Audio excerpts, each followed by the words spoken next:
नमस्कार, मैं अर्चना और आप देख रहे हैं हंगामा टाइम। कहते हैं अगर आप सच्चे दिल से मेहनत करें और परिश्रम करें तो सफलता आपसे दूर नहीं रहती है। तो इसी मिसाल को सही साबित करके दिखाया है अनुकृति गोविंद शर्मा ने, जो एक अच्छी अभिनेत्री हैं, चर्चित समाज सेविका हैं। उन्होंने एंकरिंग की जगत में भी अपना एक अलग सा स्थान बना के रखा है। आज उनसे हम खास बातचीत करेंगे उनके कैरियर के बारे में कि किस तरीके से वो फिल्मों में आई, किस तरीके से उन्होंने एंकरिंग के जगत में अपना अलग सा एक स्थान बना के रखा और समाज सेविका के रूप में वो कैसे महिलाओं को जागरूक कर रही हैं। तो बहुत बहुत स्वागत है मैम आपका हमारे हंगामा टाइम न्यूज़ चैनल में। तो पहला सवाल आपसे ये है मैम कि आपने जो फिल्मों में एक्टिंग करना शुरू करा वो कब से शुरू करा? सबसे पहले तो मैं आपको धन्यवाद दूंगी कि आपने अपने शो में मुझे इनवाइट किया। So thank you so much to Hungama Times News Network. मेरी जो एक्टिंग का जो करियर है इसकी शुरुआत हुई थी सन 2014 में।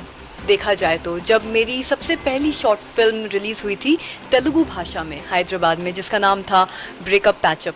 एक छोटी सी टीम थी और हम लोगों ने बहुत ही मेहनत से ये शॉर्ट फिल्म बनाई थी। लेकिन देखा जाए टेक्निकली तो मेरे करियर की शुरुआत हुई फैशन मॉडलिंग के साथ। I started as a fashion model in Delhi और फिर धीरे धीरे काम बढ़ता गया, कर्म और भगवान की कृपा। और साउथ की तरफ मैंने ज़्यादा रुझान दिखाया क्योंकि वहाँ पे मेरा जो करियर का जो नेटवर्क था वो बढ़ता ही जा रहा था और मुझे साउथ की ओर से काम आता ही जा रहा था। तो मैंने इवेंचुअली हैदराबाद को अपना वर्क बेस बना लिया। कई साल मैंने तमाम फ़ैशन डिज़ाइनर्स के साथ, बड़े बड़े जाने माने फ़ोटोग्राफ़र्स के साथ फ़ैशन मॉडलिंग करी। बहुत सारे डिज़ाइनर्स के साथ काम किया, जिनमें मनीष मल्होत्रा के साथ भी काम करने का मुझे सुअवसर मिला। और उसके बाद देखा जाए तो औपचारिक तरीके से मैंने एक्टिंग में कदम रखा सन 2016 में। उस वक्त मेरी एक तेलुगु फीचर फिल्म रिलीज़ हुई जिसमें मैंने बतौर लीड एक्ट्रेस की भूमिका निभाई थी, जिसका नाम असुरा था। नारा रोहित और श्री विष्णु जी के साथ मैंने ये मूवी करी थी, जो कि बहुत ही जाने माने साउथ फिल्म इंडस्ट्री में एक्टर्स हैं।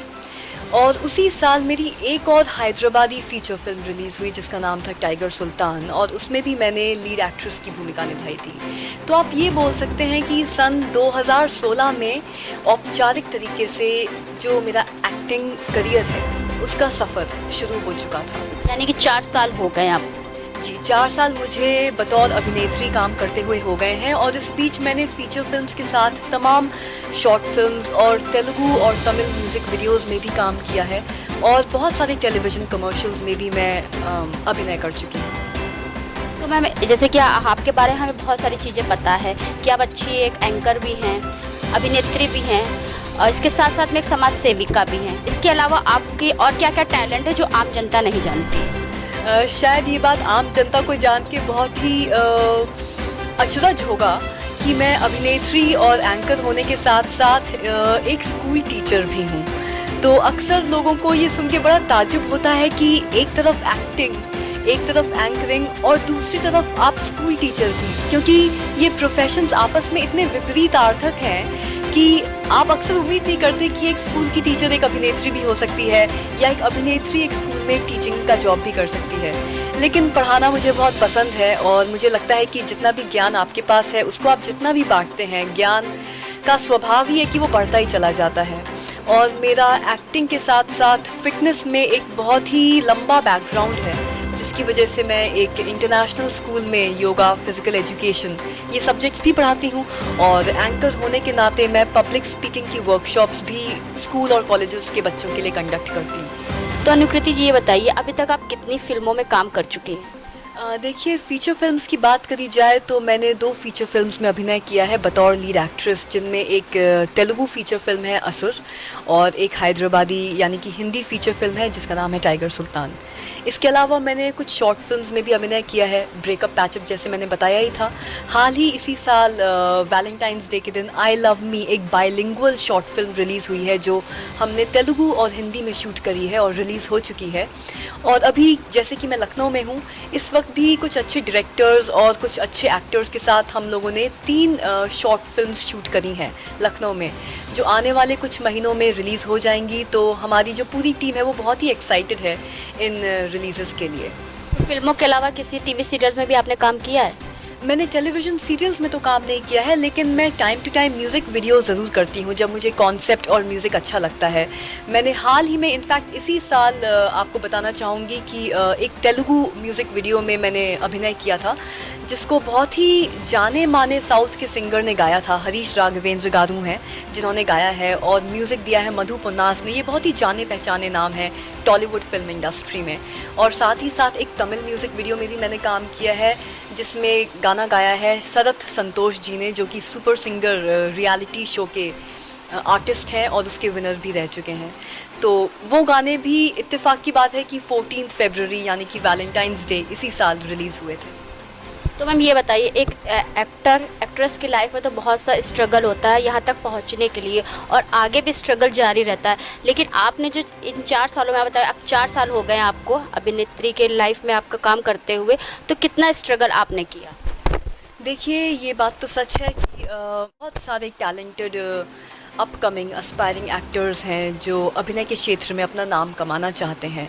इसलिए बोला जाता है हम लोगों को कि an actor's journey is a very lonely journey. ये जो एक अभिनेता या अभिनेत्री का जो सफ़र होता है, ये अकेलेपन से भरा हुआ होता है। इसमें बहुत ज़्यादा स्ट्रगल है। अगर आपको आज कोई बेहतरीन प्रोजेक्ट मिलता है तो इसका मतलब ये नहीं होता कि आपको एक गारंटी मिल गई कि कल भी आपको कोई प्रोजेक्ट मिलेगा। हम लोग project after project after project अपने करियर को बढ़ाते हैं, एक कदम लेते हैं, उस पर कॉन्सेंट्रेट करते हैं। जब वो काम हमारा ख़त्म हो जाता है तो हम अगले कदम की ओर बढ़ जाते हैं, उस पर कॉन्सेंट्रेट करते हैं। तो मैं अपकमिंग एक्टर्स को डराना तो नहीं चाहती, लेकिन मैं ये ज़रूर बोलूँगी कि स्ट्रगल कांस्टेंट रहता है। चाहे आप वॉनबी हो, एस्पायरिंग हो, स्ट्रगलिंग हो या सक्सेसफुल ही क्यों ना हो, क्योंकि एक सक्सेसफुल एक्टर का भी जो अगला कदम है, जो अगली फिल्म उसको मिलने वाली है, ये इसी बात पे निर्भर करती है कि उसकी अभी की film, current film box office पे कैसा परफॉर्म करती है, कैसे रेवेन्यूज़ लाती है। तो एक्टर्स की ज़िंदगी में कंपटीशन तो बहुत है, लेकिन आपके स्वभाव में अगर दृढ़ता है, मेहनत करने का एक जज्बा है, और अगर आप मेहनत करने के लिए तैयार हैं, अगर आप गिव अप नहीं करते हैं, अपने आप को अकेला महसूस नहीं करते हैं और बस डट के लगे रहते हैं, मेहनत करते रहते हैं, तो ये फील्ड काफ़ी रिवॉर्डिंग भी है। इसमें नाम है, फेम है, और भगवान की कृपा से धन दौलत राशि भी है। तो मैं तो यही बोलूँगी कि बस अपने काम पर ध्यान दीजिए और सफलता अपने आप आपके कदम चूमने लगती है। तो मैम ये तो हो गई आपके 4 साल पहले की बात। अब आने वाले समय की बात करते हैं, तो आप हाल ही में और कौन कौन से प्रोजेक्ट पे काम कर रही हैं? इस वक्त जो मैंने आपको बताया था, लखनऊ में हमारी 3 शॉर्ट फिल्म्स शूट हुई हैं। लखनऊ के हमारे एक अभिनेता हैं बहुत ही जाने माने, कपिल तिलहरी जी, उनके साथ हमने बैगेज नामक एक शॉर्ट फिल्म शूट करी है जो अगले महीने रिलीज़ हो जाएगी। साथ ही साथ रोहित मंडल जी हैं जो कि एक थिएटर आर्टिस्ट हैं, उनके साथ अजनबी दोबारा नामक एक शॉर्ट फिल्म शूट हुई है। और इस वक्त हम लोग एक इंडिपेंडेंट फीचर फिल्म शूट कर रहे हैं लखनऊ में, जो कि 30 मिनट की होने वाली है, जो अभी अनटाइटल्ड है, लेकिन बहुत ही प्रोफेशनल टीम है लखनऊ में। एक डायरेक्टर हैं हमारे साथ जो को एक्टर हैं, वो फिर से कपिल तिलहरी जी हैं उस मूवी में। उस मूवी पे अभी काम चल रहा है, हम लोग वर्तमान में उसको शूट कर रहे हैं, और उम्मीद है कि जून जुलाई या उसके आगे भी जाके वो फिल्म भी ज़रूर रिलीज़ होगी। इट्स अ बायलिंगुअल फिल्म, जिसको कि जो हमारे डायरेक्टर सर हैं वो हिंदी, तेलुगु और तमिल भाषाओं में रिलीज़ करने के लिए प्लान कर रहे हैं। तो ये तो मैम हो गया आपका पिछले 4 सालों की बात, आने वाले सालों। लेकिन 2020 में जैसे कोविड-19 में सबके ऊपर किसी न किसी तरह का असर डाला, फिल्में भी बंद थी, हर काम बंद था, तो कोविड-19 ने आपके कैरियर पे कितना असर डाला? बेशक कोविड-19 के बारे में किसी को अंदेशा ही नहीं था। जब 2020 शुरू हुआ, हम सबके इतने सारे प्लान्स थे। इनफैक्ट एज एन एक्टर मेरे कई सारे प्रोजेक्ट्स मैं साइन कर चुकी थी और उनकी शूटिंग जल्द ही स्टार्ट होने भी वाली थी। और साथ ही साथ मैं हैदराबाद में CVR न्यूज़ इंग्लिश में एज अ न्यूज़ रीडर भी उस वक्त काम कर रही थी। और मुझे अच्छे से याद है जब 23 मार्च के दिन टोटल लॉकडाउन अनाउंस हुआ था और तमाम film industry, Tollywood film industry lockdown में जा चुकी थी, और उस वक्त मैं हैदराबाद में थी। तो बेशक एक्टर्स की ज़िंदगी पर बहुत गहरा प्रभाव पड़ा इस लॉकडाउन का। सिर्फ एक्टर्स ही नहीं, जितने भी हमारे बैक एंड टीम के मेंबर्स होते हैं, जितने भी क्रू मेंबर्स होते हैं, चाहे वो लाइटमैन हो, कैमरामैन हो, मेकअप आर्टिस्ट हो, सबकी रोज़ी रोटी जैसे बंद ही हो गई। क्योंकि एक्टर्स का तो क्या है कि हमें तो एक पेचेक मिल जाता है, लेकिन ऐसे तमाम क्रू मेंबर्स होते हैं जो रोज़ सेट पे आते हैं, जो डेली वेजेस पे काम करते हैं। उनके डेली वेजेस बंद हो गए थे, कट ऑफ हो गए थे। तो ये जो एक काल था, एक महाकाल था, जो कि बिल्कुल भी अच्छा नहीं था हमारे डेली वेजर्स के लिए। लेकिन उस वक्त बहुत ही खुशी की बात है कि जो हमारे टॉलीवुड और बॉलीवुड फिल्म काउंसिल के जो प्रोड्यूसर्स काउंसिल थे, वो तमाम प्रोड्यूसर्स आगे बढ़ के आए, तमाम डायरेक्टर्स बढ़ के आए, उन्होंने हाथ जोड़े और साथ में काम करके उन्होंने ऐसी कमिटीज़ बैठाई जिनके द्वारा रेवेन्यू का उत्पादन हुआ, और जितने भी हमारे डेली वेजर्स थे उनको वो लोग सहायता दे पाए ताकि उनके घर में चूल्हा जलता रहे और वो लोग अपनी रोज़ी रोटी के साथ घर को चलाते रहे। तो फिल्म इंडस्ट्री ने आपस में एक दूसरे को काफ़ी सपोर्ट किया है इस वक्त, और अब बहुत ही हर्ष और खुशी की बात है कि धीरे धीरे काम रिवाइव हो रहा है, पिकअप हो रहा है, और शूटिंग हम सभी के लिए रिवाइव हो रही है। हम लोगों ने सेट पे जाना फिर से शुरू कर दिया है, तो अब हम लोग बहुत ही एक्साइटेड हैं। कहते हैं ना कि बीच में एक लंबा सा ब्रेक मिल गया, तो उस ब्रेक के बाद जब अब हम लोग दोबारा सेट पर लौटे हैं तो दोगुने जोश के साथ लौटे हैं और ज़्यादा अच्छा काम करके दिखाएंगे। यानी कि इंटरवल के बाद बिग ओपनिंग। जी हाँ, पिक्चर अभी बाकी है। इनफैक्ट पिक्चर अब दोबारा शुरू हुई है क्योंकि इस ब्रेक में हम लोग एनर्जी से बिल्कुल भरपूर और अब उसी दृढ़ निश्चय के साथ, उसी मेहनत के जज्बे के साथ हम सभी लोग सेट पे दोबारा उतर आए हैं। बड़े पर्दे पे कब दर्शक आपको देखेंगे? बड़े पर्दे पर आने में अभी थोड़ा सा समय है, क्योंकि अभी मेरा पूरा फोकस इस इंडिपेंडेंट मूवी पे है जो कि 30 मिनट की है, जो कि OTT प्लेटफॉर्म्स के लिए हम लोग शूट कर रहे हैं, जैसे कि नेटफ्लिक्स है, अमेज़ॉन प्राइम है। उसका टाइटल भी मैं अभी डिस्क्लोज़ नहीं कर सकती, लेकिन जैसे ही वो इंडिपेंडेंट फिल्म ख़त्म हो जाती है उसके बाद कुछ प्रोजेक्ट्स हैं पाइपलाइन में जिनकी स्टोरी टेलिंग चल रही है, जिनकी स्क्रिप्ट्स मैं अभी पढ़ रही हूँ, और अगर मुझे स्क्रिप्ट्स अच्छी लगती हैं तो डेफिनेटली बहुत ही जल्दी मैं अच्छी टीम्स के साथ काम करूँगी, अच्छे डायरेक्टर्स के साथ काम करूँगी, और आप लोग मुझे बड़े पर्दे पर देख भी पाएंगे। तो अनुकृति जी, ये बताइए, बहुत से युवा ऐसे होते हैं जो एक्ट्रेस या एक्टर बनना चाहते हैं। उनको लगता है कि एक्टर और एक्ट्रेस की लाइफ बहुत ही सरल होती है, उन्हें किसी चीज़ की कोई ज़रूरत नहीं होती। तो कुछ ऐसे पॉइंट हमारे दर्शक को बताइए कि उनको लगे कि हाँ, एक्टर और एक्ट्रेसों के लिए ये बहुत चीज़ें इम्पॉर्टेंट होती है। देखिए, ये इंडस्ट्री ग्लैमर से भरी हुई है। इट्स अ शो बिजनेस जैसे बोलते हैं, और शो बिजनेस में हर एक चीज़ बहुत ही चमक दमक से भरपूर होती है। Everything looks very beautiful and glamorous. Definitely ऐसा है, ये एक सत्य है, लेकिन ये पूर्ण सत्य नहीं है। जैसे पहले भी बताया था कि स्ट्रगल तो है, और ये जो सफ़र है कभी कभी अकेलेपन से भर जाता है, और बहुत ही दुखद है कि हमें आए दिन ऐसी खबरें आती रहती हैं जहां एक्टर्स सुसाइड कर लेते हैं क्योंकि वो अकेले होते हैं, अकेलापन महसूस करते हैं, कंपटीशन उनको खा जाता है। उनके लाइफ में, उनके मन में इतनी इनसिक्योरिटी आ जाती है कि आज तो काम है, कल होगा कि नहीं, ऐसी नकारात्मक सोच में फंस जाते हैं एक्टर्स कभी कभी। और मैं उनको ब्लेम नहीं करती, ये बहुत ही स्वाभाविक है, इट्स ह्यूमन नेचर, क्योंकि ये इंडस्ट्री 9 to 5 की तरीके से आपको कोई जॉब प्रॉमिस तो नहीं करती। ऐसा तो है नहीं कि आप रोज़ दफ्तर जाते हैं, एक प्रोजेक्ट के बाद आपको अगला प्रोजेक्ट मिलेगा कि नहीं मिलेगा ये कभी भी अश्योर नहीं होता। तो ये जो सफ़र है इसमें संघर्ष तो है, ये बात मैं बोलूँगी, लेकिन आप लोगों के पास अगर कुछ ऐसे टूल्स हों जिनके बारे में मैं आपको अब बताऊँगी, तो आपका ये जो संघर्ष भरा सफ़र है ये काफ़ी आसान हो सकता है और लंबी रेस में काफ़ी सस्टेनेबल हो सकता है। यानी कि आप लंबी रेस के घोड़े बन सकते हैं और आप बहुत जल्दी गिव अप नहीं करेंगे। इनफैक्ट आपको कभी गिव अप करना ही नहीं पड़ेगा। सबसे पहली बात तो ये है कि आप अपना एक रजिस्टर्ड ऑर्गेनाइजेशन से अपना आर्टिस्ट कार्ड ज़रूर बनवाएं। तमाम ऐसी फिल्म फ्रेटर्निटीज़ हैं, फिल्म ऑर्गेनाइजेशंस हैं, संस्थाएं हैं जो कि एक आर्टिस्ट कार्ड देती हैं, और आर्टिस्ट कार्ड देने के नाते बहुत सारा इस इंडस्ट्री में फ्रॉड भी होता है। तो वेबसाइट पे जाइए, अपने आप को ज्ञान से भरिए, बी इन्फॉर्म्ड। और इंडिया में कुछ ऐसी रेप्यूटेड और काफ़ी पुरानी जानी मानी आर्टिस्ट ऑर्गेनाइजेशंस हैं जो कि एक आर्टिस्ट कार्ड प्रदान करती हैं। उनमें से टॉलीवुड फिल्म इंडस्ट्री में माँ एसोसिएशन है, और अगर आप पैन इंडिया आर्टिस्ट हैं जैसे कि मैं हूँ तो सिंटा है मुंबई में, जिसका हेड ऑफिस बॉम्बे में है, और अब एक और हेड ऑफिस न्यू दिल्ली में भी खुल गया है। अपना एक जेन्युइन ऑथेंटिक आर्टिस्ट कार्ड ज़रूर बनवाइए। इनफैक्ट मैं तो कभी कभी एयरपोर्ट्स पे जाती हूँ तो मैं अपना फ़ोटो आईडी, आधार कार्ड ना दिखा के अपना सिंका आर्टिस्ट कार्ड दिखाती हूँ। तो वो मेरे लिए बहुत ही गर्व की बात होती है उस वक्त कि बतौर अभिनेत्री मैं अपना सिंटा का आर्टिस्ट कार्ड दिखा के एयरपोर्ट में एंटर कर सकती हूँ। इस आर्टिस्ट कार्ड से क्या होता है कि जब आप संघर्ष कर रहे होते हैं और अपने आप को अकेला महसूस करते हैं, तो जब आप एक कम्युनिटी से, ऑर्गेनाइजेशन में एक कार्ड के द्वारा एक कम्युनिटी से जुड़ जाते हैं, जिस कम्युनिटी में फेलो एक्टर्स भी हैं जो आप ही की तरह संघर्ष कर रहे हैं, तो एक भाईचारे की भावना आती है, एक गुट से जुड़ने की भावना आती है। आप अपने आप को अकेला महसूस नहीं करते।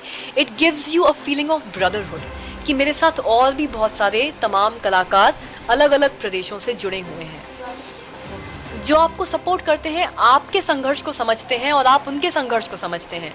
दूसरी ज़रूरी बात ये होती है कि जब आप किसी फिल्म सेट पे काम करते हैं या किसी प्रोडक्शन हाउस के साथ काम करते हैं, तो इस इंडस्ट्री में कभी कभी फ्रॉड भी होता है। तमाम ऐसे झूठे लोग हैं, कॉन मैन हैं जो आपको कॉन करने की कोशिश करते हैं।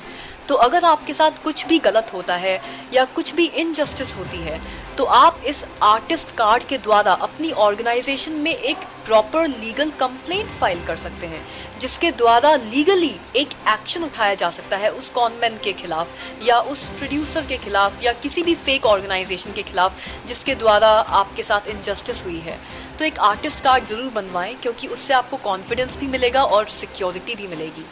और दूसरी बात, जैसे मैं हमेशा बोलती हूँ कि हताश करने वाले लोग बहुत मिलेंगे, डिस्करेज करने वाले लोग बहुत मिलेंगे जो आपके सपनों में विश्वास नहीं करेंगे, लेकिन आत्मविश्वास, अपना आत्मविश्वास कभी मत खोइए। जब भी आप हताश महसूस करें, अकेला महसूस करें, उस दिन को याद करिए जिस दिन आपने ये निर्णय लिया था कि अब आप अभिनेता बनेंगे या अभिनेत्री बनेंगे। अपने पैशन को कभी मत भूलिए और उसके साथ बस अपना हार्ड वर्क जोड़े रखिए, काम करते जाइए, आपको प्रोजेक्ट्स, असाइनमेंट्स मिलेंगे। मैं ये नहीं कह रही कि हर इंसान अमिताभ बच्चन या शाहरुख खान बन सकता है, लेकिन हर आर्टिस्ट सक्सेसफुल ज़रूर हो सकता है। मैं ये नहीं कहती कि आप अमिताभ बच्चन ही बनिए, उन्हीं की जर्नी को फॉलो करिए, ये तो असंभव है। आप यूनिक हैं।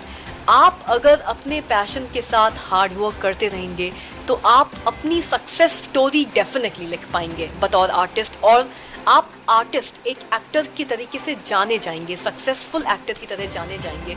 तो बस लगे रहिए, काम करते रहिए और आर्टिस्ट कार्ड ज़रूर बनवाइए। तो अनुकृति, ये बताइए, आप एक्ट्रेस के साथ साथ में एक एंकर भी हैं, तो एंकर की लाइफ में कितना स्ट्रगल होता है, थोड़ा हमारे दर्शक को बताइए। एंकरिंग जो है वो कम्प्लीटली लाइव स्पेस में होती है और ये एक्टिंग से इसलिए अलग होती है क्योंकि जब हम सेट पे होते हैं और कोई सीन दर्शा रहे होते हैं तो उसमें तमाम कट्स होते हैं, तमाम रीटेक्स होते हैं। आप जितनी भी बार चाहें अपनी परफॉर्मेंस दोहरा सकते हैं जब तक कि डायरेक्टर को वो परफेक्ट शॉट नहीं मिल जाता। एंकरिंग में ऐसा नहीं होता, ये कम्प्लीटली लाइव स्पेस है। आप एक बार जाते हैं, आपको एक ही मौका मिलता है परफॉर्म करने का और उसी में या तो आप बढ़िया कर जाते हैं या गलतियां हो भी सकती हैं। तो इसीलिए ये दोनों स्पेसेस बहुत ही डिफरेंट हैं, लेकिन जो चीज़ कॉमन है वो है परफॉर्मेंस, कि परफॉर्मेंस दोनों में ही चाहिए होती है। फ़र्क बस इतना है कि एक्टिंग में आप किसी किरदार को निभा रहे होते हैं और जब आप एंकर होते हैं, एक लाइव शो होस्ट होते हैं, तब आप अपनी जनता को, अपनी ऑडियंस को प्रोग्राम के मुताबिक एंटरटेन कर रहे होते हैं। परफॉर्म आप तब भी कर रहे होते हैं। बस अंतर ये है कि एक्टिंग में आपको मौके कई सारे मिलते हैं, एंकरिंग में बस एक ही मौका होता है। एक्टिंग में आपको रीटेक मिल जाता है, एंकरिंग में आपको रीटेक नहीं मिलता है। जी नहीं, बिल्कुल भी नहीं। इसलिए यहाँ पे सिचुएशन थोड़ी सी पेचीदा हो जाती है, इट्स अ ट्रिकी सिचुएशन। इसलिए यहाँ पे एक्सपीरियंस चाहिए, लगातार प्रैक्टिस चाहिए, प्रैक्टिस मेक्स परफेक्ट। तो एंकर्स के लिए तो बोला भी जाता है कि आप जितनी ज़्यादा प्रैक्टिस करें उतने ज़्यादा अच्छे आप बन पाएंगे। तो मैम ये बताइए, एक्टर्स भी हैं, तो एंकरिंग की तरफ कैसे आपका रुझान गया? दरअसल शुरुआत तो मैंने एज एन एक्टर ही करी थी, लेकिन मेरी जो पब्लिक स्पीकिंग स्किल्स थी वो भगवान की कृपा से और मेहनत से अच्छी ही रही और लखनऊ में मैंने लोरेटो कॉन्वेंट से शिक्षा भी ग्रहण करी और लैंग्वेजेस की तरफ मेरा रुझान बचपन से ही था। तो चाहे वो अंग्रेज़ी हो या हिंदी हो, तो I always had a strong command of language. तो बोलती थी मैं और साथ ही साथ एक्टिंग के साथ साथ न्यूज़ रीडिंग भी करती थी। जैसे कि आप टेलीविज़न पे न्यूज़ रीडर्स को देखते हैं जो कि न्यूज़ पढ़ते हैं स्टूडियो में, तो हैदराबाद में CVR न्यूज़ इंग्लिश चैनल के साथ मैं न्यूज़ रीडर की तरह काम कर रही थी। तो एक बार मेरे को एक लाइव शो होस्ट करने का मौका मिला और मैंने उस अपॉर्चुनिटी को लिया क्योंकि मेरा स्वभाव ही ऐसा है कि मैं नई नई चीज़ें सीखना पसंद करती हूँ और मैं समझना चाहती हूँ कि मेरी काबिलियत को मैं कितना स्ट्रेच कर सकती हूँ और क्या क्या कर सकती हूँ मैं, जिससे मुझे अपने ही पोटेंशियल के बारे में पता चले ज़्यादा। तो मैंने वो लाइव शो होस्ट किया, एक कॉर्पोरेट अवार्ड्स नाइट थी, और बेशक मुझे बहुत मज़ा आया उसको होस्ट करने में, क्योंकि कैमरे के सामने एक एनर्जी अलग होती है, लेकिन लाइव शो में लाइव ऑडियंस के साथ मंच पे एक जो एनर्जी होती है उसका कोई कंपैरिजन ही नहीं है। तो उस दिन मुझे बहुत अच्छा लगा और मुझे रिव्यूज़ मेरे परफॉर्मेंस के लिए बहुत अच्छे भी मिले, तो मुझे लगा व्हाई नॉट, इसको भी करना चाहिए। तो वहाँ से मेरी शुरुआत हो गई। शुरुआत मेरी एंकरिंग के क्षेत्र में यहाँ लखनऊ से ही हुई थी, सेठ MR जयपुरिया स्कूल से, लेकिन उसके बाद मैंने बहुत ज़्यादा काम साउथ में किया, हैदराबाद, बेंगलोर, चेन्नई, इन सब शहरों में मैंने बहुत सारी एंकरिंग करी। और उसके बाद धीरे धीरे भगवान की कृपा से मैंने पैन इंडिया एंकर का स्टेटस भी हासिल कर लिया। Now I travel all over the country and also abroad to host national and international shows. यानी कि एक्ट्रेस के साथ साथ जब आपने एंकरिंग करी तो आपका आत्मविश्वास और आपके ऊपर विश्वास दोनों बढ़ा। जी बिल्कुल, क्योंकि जब आप मंच पे परफॉर्म करते हैं और आपको पता है कि आपके पास रीटेक्स का ऑप्शन नहीं है, तो नेचुरली काम करते करते, एक्सपीरियंस गैदर करते करते आपका कॉन्फिडेंस और ज़्यादा बढ़ जाता है, आपका सेल्फ मोटिवेशन और भी ज़्यादा बढ़ जाता है। और मैं तो ये बोलूँगी कि एंकरिंग के क्षेत्र में मुझे मेरे टीचिंग करियर ने भी बहुत मदद करी। वो इसलिए क्योंकि जब आप एक क्लास में होते हैं, बच्चों को शिक्षा दे रहे होते हैं, तो भी तो आप एक तरीके से एंकर ही होते हैं, वो भी तो एक लाइव स्पेस ही होती है। बस फ़र्क ये है कि मंच की जगह वहाँ एक क्लासरूम होता है और ऑडियंस की जगह आपके स्टूडेंट्स होते हैं, तो वहाँ पे भी आप एक कम्युनिकेशन ही अपने स्टूडेंट्स के साथ इस्टेब्लिश कर रहे होते हैं। और एंकरिंग के क्षेत्र में आप मंच पे अपने ऑडियंस के साथ एक कम्युनिकेशन स्थापित कर रहे होते हैं। तो मुझे तो टीचिंग के बैकग्राउंड ने भी एंकरिंग के क्षेत्र में बहुत ज़्यादा मदद करी है।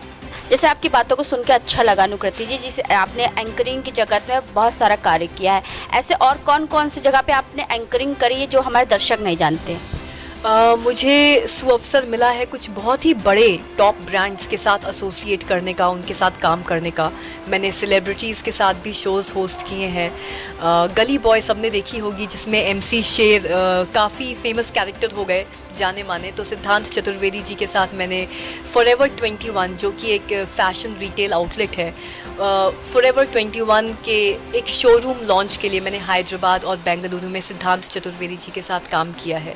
साथ ही साथ यहाँ लखनऊ में ही मैंने किंग जॉर्जेस मेडिकल यूनिवर्सिटी के साथ काम किया है। पद्मिनी कोल्हापुरी जी हैं, जो कि वेटरन बॉलीवुड एक्ट्रेस हैं। जया प्रदा जी हैं। MTV रोडीज़ के रणविजय जी हैं, जिनके साथ मैंने लखनऊ में कुछ बड़े फैशन शोज़ होस्ट किए हैं। और 2019 में मुझे बेस्ट एंकर फीमेल का अवार्ड भी रणविजय जी द्वारा ही मिला था।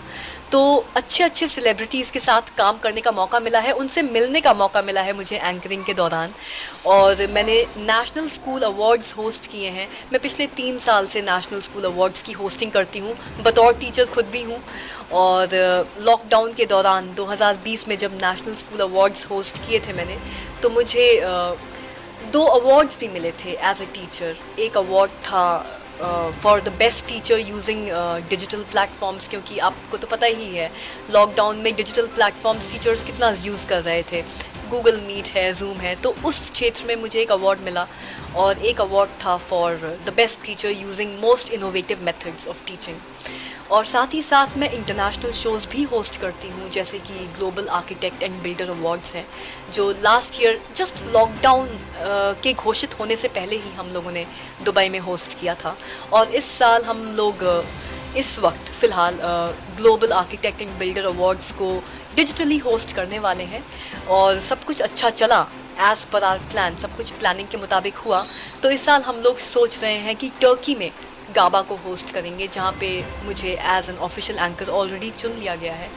तो भगवान की कृपा से और मेहनत से और मेरे दर्शकों के आशीर्वाद से काम अच्छा चल रहा है। और मेरी कोशिश रहती है कि मैं इसी तरीके से मेहनत करती रहूं और काम का सिलसिला आगे बढ़ता रहे, क्योंकि मेरे लिए काम बिल्कुल भगवान तुल्य है। जैसे बोलते भी हैं वर्क इज़ गॉड, तो इस फिलॉसफी को मैं कम्प्लीटली मानती हूँ। काम को मैं अपने ऊपर रखती हूँ, क्योंकि मेरा मानना है कि मैंने जो भी आज तक नाम कमाया है या इज़्ज़त कमाई है, अपने कर्म के बलबूते ही कमाई है।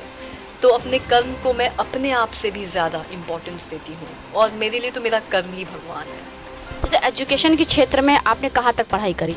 मैंने अपने मास्टर्स किए हैं। I have done my masters in technology in biotechnology Amity university से।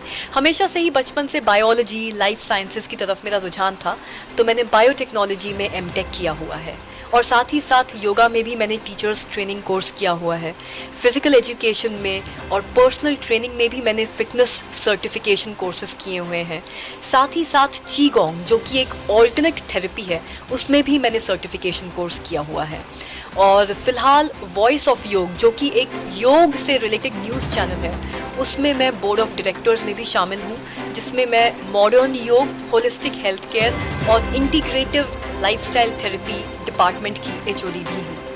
तो मैम ये बताइए, जैसे कि बच्चे जब पढ़ते हैं तो उनके माता पिता कहते हैं कोई आईपीएस बने, कोई आईएएस बने, कोई डॉक्टर बने, या कोई अच्छी जगह पे जाए, एक्टर या एक्ट्रेस की लाइफ में या उनकी फील्ड में ना जाए। तो आपके परिवार वालों की क्या सोच? देखिए, मैं तो अपने ख़ानदान में, चाहे मेरे पिता हों या माताजी हों, दोनों ही तरफ से मैं एक अकेली हूँ जिसने आर्टिस्ट की लाइफ चुनी है और अभिनय की लाइफ चुनी है। और लेकिन साथ ही साथ क्या है कि मेरा एक बहुत ही अच्छा एकेडमिक बैकग्राउंड भी है। तो मेरा जो ये सिक्का है, इसके दो पहलू हैं, बहुत ही विपरीत हैं एक दूसरे से। मैं तो सबसे कहती हूँ कि एक जो मेरा पहलू है वो एकेडमिक है, और एक मेरा पहलू कम्प्लीटली आर्टिस्टिक है, क्योंकि मैं आर्टिस्ट भी हूँ। तो मैं सभी माता पिता से ये बोलना चाहती हूँ कि अपने बच्चों को एक मौका अवश्य दें कि वो खुद से पहचान पाएँ कि वो लाइफ में क्या करना चाहते हैं। कुछ बच्चे बहुत ही जल्दी समझ जाते हैं कि वो लाइफ में क्या करना चाहते हैं, उनकी कॉलिंग क्या है, उनका पर्पस क्या है, लेकिन कुछ बच्चों को समय लगता है। तो माँ बाप से मेरी यही गुजारिश है कि अपने बच्चों को वो समय दें, क्योंकि बच्चे जैसे जैसे बड़े होते हैं, मैच्योर होते हैं, लाइफ के एक्सपीरियंसेस गैदर करते हैं, तो वो रियलाइज़ करते हैं कि दुनिया में कितना कुछ उपलब्ध है और कितनी सारी फील्ड्स आज उपलब्ध हैं, कितने सारे कोर्सेज उपलब्ध हैं। फॉर एग्जाम्पल म्यूज़िक में, डांस में इतने सारे कोर्सेज उपलब्ध हैं जो आज से 20 साल पहले इंडिया में उपलब्ध नहीं होते थे। तो आजकल तो डांस में भी प्रोफेशनल वोकेशनल ट्रेनिंग मिलने लगी है डिग्री के साथ। तो बच्चों को समय दें, लेकिन साथ ही साथ बच्चों से भी ये बोलना चाहूँगी कि एक एजुकेशनल डिग्री का होना बहुत ही ज़रूरी है, अत्यंत आवश्यक है। वो इसलिए क्योंकि सब लोग अमिताभ बच्चन नहीं बन पाते। एक अमिताभ बच्चन बन गए हैं तो उनकी कहानी हमें पता है, लेकिन उनके साथ ऐसे तमाम अमिताभ बच्चन हैं जिनको मंच पे या कैमरे के सामने वो चांस नहीं मिल पाया, लेकिन शायद वो भी बहुत टैलेंटेड थे। तो अपने साथ एजुकेशन से रिलेटेड एक डिग्री ज़रूर रखिए। हाँ, मैं ये नहीं बोलती कि आप ज़बरदस्ती लॉ की डिग्री लीजिए अगर आप लॉयर नहीं बनना चाहते, लेकिन मेरा मानना है कि हर इंसान में एक स्किल सेट होता है, सिर्फ एक काबिलियत नहीं होती। हर इंसान में कई सारी काबिलियतें हैं, तो आप उनको पहचानिए। आप अभिनय करना चाहते हैं, अभिनय करिए। मॉडल बनना चाहते हैं, सिंगर बनना चाहते हैं, बेशक अपनी लाइन को परस्यू करिए, लेकिन साथ ही साथ अपने अंदर एक ऐसी काबिलियत भी खोजिए जिसके लिए आप कॉलेज से या यूनिवर्सिटी से एक डिग्री प्राप्त कर सकते हैं। मेरे केस में वो बायोटेक्नोलॉजी था, आपके केस में होम साइंस हो सकता है या बायोलॉजी हो सकता है, बीएससी इन बायोलॉजी, कुछ भी हो सकता है, कंप्यूटर साइंस हो सकता है, या फिजिकल एजुकेशन। आज की डेट में फिजिकल एजुकेशन के कोर्सेज यूनिवर्सिटीज़ में कंडक्ट हो रहे हैं, जिनके बेसिस पे आप पर्सनल ट्रेनर्स जिम में बन सकते हैं। तमाम ग्रुप फिटनेस सर्टिफिकेशंस अवेलेबल हैं जिनके बेसिस पे आपको जिम्स में, अच्छे रिजॉर्ट्स में, फिटनेस सेंटर्स में जॉब्स मिल सकती हैं। सेलिब्रिटी फिटनेस ट्रेनर्स आप बन सकते हैं।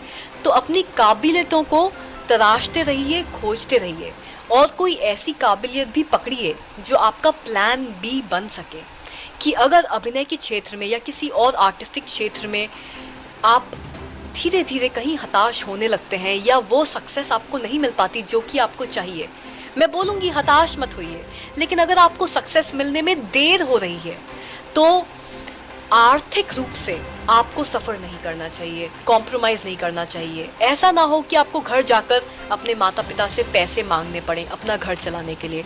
तो आर्थिक रूप से इंडिपेंडेंट होना, स्वतंत्र होना बहुत ज़रूरी है। प्लीज़ बी फाइनेंशियली इंडिपेंडेंट, और उसके लिए एक प्लान बी अपनी काबिलियत के बलबूते पर ज़रूर बनाइए। एक ऐसी काबिलियत पकड़िए जिसके बेसिस पे आप एक यूनिवर्सिटी या कॉलेज से औपचारिक कोर्स ज़रूर करिए, एक डिग्री हासिल करिए और प्लान बी के चलते चलते फाइनेंशियली इंडिपेंडेंट बनिए और उस इंडिपेंडेंस के साथ अपनी आर्टिस्टिक जर्नी को कंटिन्यू करिए। अपने अभिनय के क्षेत्र में आप मेहनत करते रहिए। आप एक एक्टर हैं और एक एंकर भी हैं, इसके अलावा अन्य क्षेत्रों में आपने अपना स्थान बना के रखा है। लेकिन मेरा सवाल ये है कि आपके माता पिता क्या चाहते थे कि आप क्या बने और आपने अपनी काबिलियत उनके सामने प्रूव करी?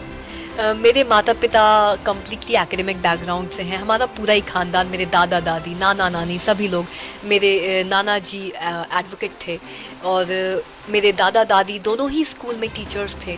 मेरे पिताजी इंडियन फॉरेस्ट सर्विस में थे, तो he was civil servant, Indian civil servant, IFS में उनकी नौकरी थी। और मेरी मदर भी खुद इंडियन फॉरेस्ट सर्विसेज में नियुक्त हैं। She is an OSD, officer on special duty. तो आप कह सकते हैं कि 100% एकेडमिक बैकग्राउंड रहा मेरा। और सबसे पहली चॉइस तो मेरे पेरेंट्स की थी कि मैं डॉक्टर बनूं, क्योंकि बायोलॉजी में हमेशा से ही मुझे इंटरेस्ट था। तो मैंने MBBS के लिए ट्राई भी किया, कई सारे एंट्रेंस एग्ज़ाम्स लिखे भी। BHU में मेरा सिलेक्शन भी हो गया था। बट लाइक दिस से life had its own plans और मैं कभी MBBS करना नहीं चाहती थी, तो मैंने बायोटेक्नोलॉजी चूज़ किया। और बायोटेक्नोलॉजी करते करते ही मैं अभिनय के क्षेत्र में घुस गई और मेरी बतौर आर्टिस्ट की लाइफ शुरू हो गई। और साथ ही साथ मैंने अभिनय के साथ साथ डांस में भी कदम रखा और मैंने द डांस वर्क से एशले लोबो सर के साथ सीखकर मैंने प्रोफेशनल वोकेशनल डांस ट्रेनिंग भी हासिल करी। और मैं द डांस वर्क्स के साथ प्रोबेशन में जुड़ी और धीरे धीरे उनकी रेपर्टोयर कंपनी के साथ भी जुड़ गई। लेकिन फिर तब तक मैं बहुत बिजी हो चुकी थी, अभिनय का काम बहुत ज़ोरों शोरों से बढ़ चुका था। फिर मैं साउथ शिफ्ट हो गई। लेकिन यस, मेरे माँ बाप यही चाहते थे कि आइडियली मुझे एक डॉक्टर होना चाहिए या टीचर होना चाहिए या योग फिज़िकल एजुकेशन से जुड़ूं। तो एक तरीके से आप कह सकते हैं कि माँ बाप का वो सपना भी मैंने पूरा कर दिया योग और फिज़िकल एजुकेशन से जुड़ के। लेकिन मेरे मम्मी पापा ने कभी शायद सपनों में भी नहीं सोचा होगा कि मैं आर्टिस्ट बनूंगी या एक्ट्रेस बनूंगी। तो ये थी हमारी खास बातचीत में अनुकृति गोविंद शर्मा जी, जिन्होंने अपने कैरियर के बारे में और अपने अभिनय के बारे में बताया कि किस तरीके से वो अभिनेत्री से लेकर के एंकर से लेकर टीचर और टीचर से लेकर के एक समाज सेविका किस तरीके से अपने सारे जीवन के किरदार को किस तरीके बखूबी निभा रही हैं और सबको टाइम दे रही हैं। यानी कि हर चीज़ में समय लगता है, परिश्रम करना चाहिए, सबसे बड़ा होता है अपने ऊपर आत्मविश्वास। अगर आप एक एक्ट्रेस बनना चाहते हैं या एक्टर बनना चाहते हैं तो आप अपने अंदर की खूबी पहचानें। अगर आप एक्टर्स नहीं बनना चाहते तो आप क्रिकेटर बनना चाहते हैं तो जो आपके अंदर काबिलियत है उस काबिलियत को पहचानें और उस फील्ड में आप मेहनत करें। तो ऐसे ही हम हर शख्सियत से बात करते हैं, खास शख्सियतों से बात करते हैं कि किस तरीके से उन्होंने इस समाज में कुछ खास काम करके एक अपना अलग सा स्थान बना के रखा है। आज की बातचीत को मैं यहीं विराम दूंगी, फिर अगली बार किसी और खास शख्सियत से मिलेंगे उनके खास जीवन के बारे में जानने के लिए कि किस तरीके से उन्होंने जीवन में कितना संघर्ष किया है और यहाँ तक पहुँचे हैं। इसी के साथ मैं अर्चना आपसे जानना चाहूँगी। धन्यवाद। Srishti and Krishna right there. Please ladies and gentleman, आप सभी को पता है क्या करना है। दोनों हाथों में एक बार पूरे हॉल में तालियों की गड़गड़ाहट में करता रहता है। Please give it up for this awesome gorgeous couple right here. क्या बात।